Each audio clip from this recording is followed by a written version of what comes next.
Good evening all of you. Yesterday we have completed our part structure of root of hair. Today we all will study point water available to roots for absorption. Soil is the main source of water for plants. Soil is the main source of water for plants.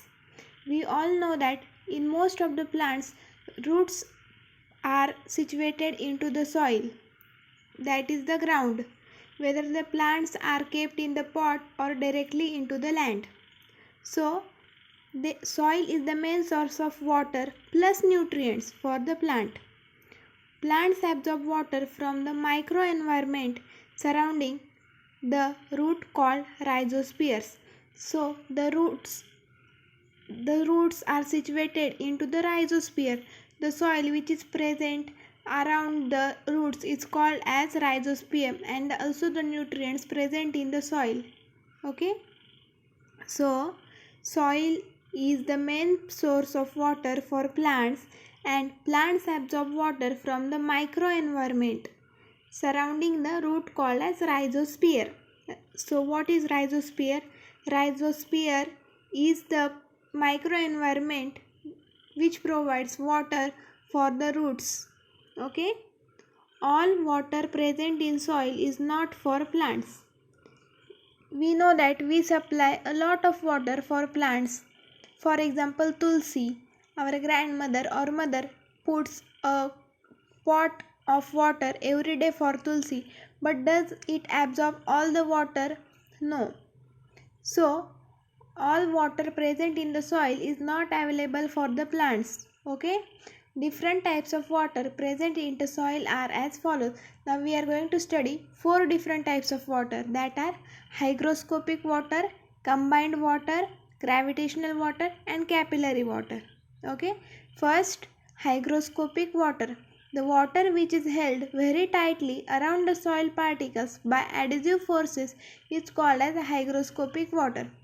You know that what is adhesive forces? Adhesive forces are the force between substances of two different matters. Here in this example, the two particles or matters are soil particles and water. So they are adhesive forces, not the cohesive forces. So what is hygroscopic water? The water which is held very tightly around the soil particles by adhesive forces is called as hygroscopic water. Okay, understood? Next, combined water. The water present in the form of hydrated oxides of silicon, aluminium, etc. is called as combined water. We know that there are various kinds of metals, oxides, ores, etc. into the soil. The soil which is in the form of that, the water which is in the form of all these oxides is called as combined water. Okay, hygroscopic water and combined water are also called as bound water, and it is not available to plants. So for you it is homework to find out what is bound water, and please tell in comments. Okay, and these two are not available for plants. Hygroscopic water and combined water are not available for the plants, as hygroscopic water is present held very tightly by the soil particles, so soil particles does not give it to the roots of the plant, and combined water is used for hydrating the oxides or ores, metals, etc., so they do not give it to the roots. So the next type we are going to study is gravitational water. Gravitational water.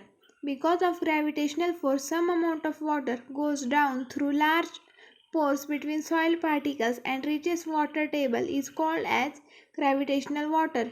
It goes beyond the reach of root of most of the plants. As this water goes deep below the soil, so roots cannot reach towards them. Okay, so this water is also not available for the plants. And now fourth and last type of water is capillary water. The water held in very fine spaces, capillaries, between small non-colloidal soil particles is called capillary water. Capillary water is the only water available to the plants for the absorption.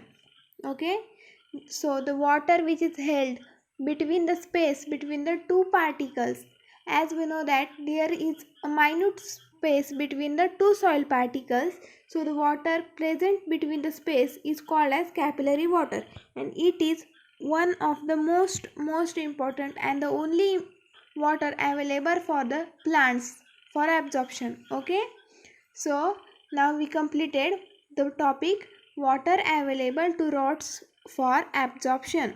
Now our next topic is absorption of water by roots from soil. Till now we have studied water roots, how does plant absorb the water, okay, which water is available for the plants. Now we are moving further and studying the process how does plant absorb water by roots from the soil. Okay, root hair absorb water by applying three physical processes, that is imbibition, diffusion and osmosis. First we are going to study imbibition. Okay, the swelling of hydrophilic colloids due to the absorption of water is called as imbibition. Okay, the swelling of the outer layer of the root hair. The swelling of the outer layer of the root hair, that is hydrophilic colloid due to the adsorption of water. You know the two concepts, absorption and adsorption, studied in the 11th standard. Okay, so adsorption means the, what is adsorption? Adsorption means the applying a layer of water on the layer of the root hair. So the swelling of, due to this what happens, there is a swelling on the root hair. The swelling of hydrophilic colloids due to absorption of water is called imbibition. Okay, substance which absorbs water or liquid is called imbibant, and water or liquid which gets absorbed is called imbibate. So the water which is absorbed is called as imbibate, and the substance, that is the root hair, which absorbs the water is called as imbibant. Remember for definition, in imbibition, water molecules get tightly adsorbed on the surface of the compounds without forming a solution. Okay, means they are just adsorbs and it does not form the solution or get mixed with the root hair. Imbibition continues till the equilibrium is reached. Equilibrium means the taking and giving process is at the constant rate. The giving and taking rate maintains constant. Okay, that is equilibrium. So imbibition continues till the equilibrium is reached. Next point, the hydrophilic compounds like cellulose and pectin in root hair cell wall imbibe water. So here we studied imbibate and imbibant. So who are imbibant? Cellulose and pectin that are present in root hair are imbibant. Okay, thus imbibition is the first physical process involved in water absorption by plants. So you can get question in your CET exam or NEET exam, that which is the first physical process involved in water absorption. So what is the answer? Imbibition. Imbibition is the first physical process involved in water absorption. Okay, for example, soaking of seeds, swelling of dried resins, kneading of flour, swelling of wooden doors and windows in rainy season. You all know these examples as they are from your day-to-day life. So next topic is diffusion. Diffusion means dispersion. Okay, diffusion is the movement of ions, atoms or molecules of solute, liquid or gases from the region of the higher concentration to the region of the lower concentration till the equilibrium is maintained. Okay, what is diffusion? The movement of particles, ions, atoms, molecules, etc. from the higher concentration region to the lower concentration region. You know that if we separated salty water from the pure water by a semi-permeable membrane in the equal quantity, so the salty water will pass through the semi-permeable membrane to the pure water. So that this process is called as diffusion. So that is why as the substances, ions, molecules, etc. present in the outside surrounding of the root hair has higher concentration, so they move to the lower concentration into the root hair. This is dispersion or diffusion. So next point, the movement is due to kinetic energy of the molecules. You all know what is kinetic energy. It is the energy when the particle or any substance is in the motion. Okay.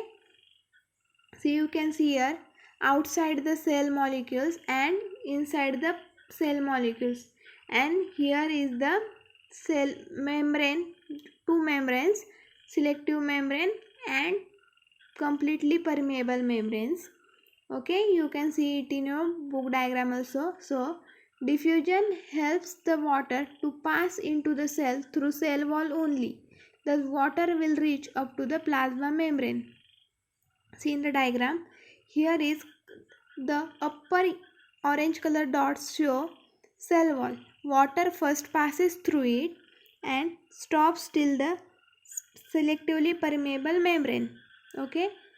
Diffusion creates a pressure called diffusion pressure.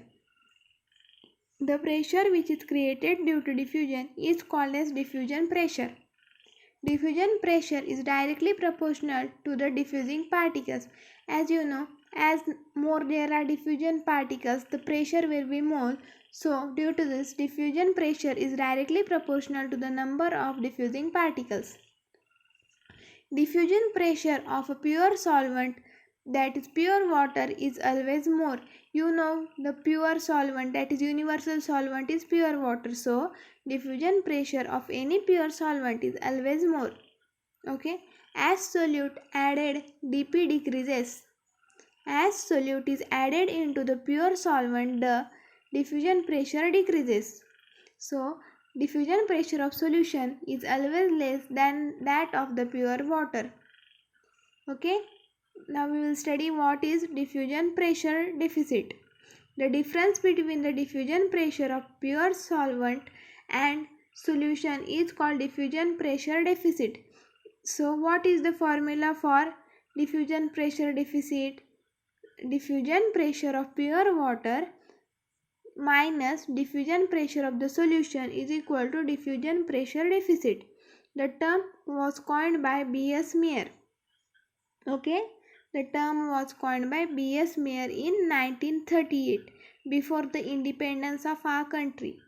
Okay. DPD is also termed as water potential. Okay. Diffusion pressure deficit is also called as water potential. DPD is also the thirst of the cell with which it absorbs water from the surrounding, and as the water is absorbed, the cells become turgid and acquires a perfect shape. Diffusion pressure of water around the root cells is more than diffusion pressure of root cells. Due to this, water enters into the root cells. Okay. So today we will stop here. Next topic, osmosis, we will continue in our next lecture.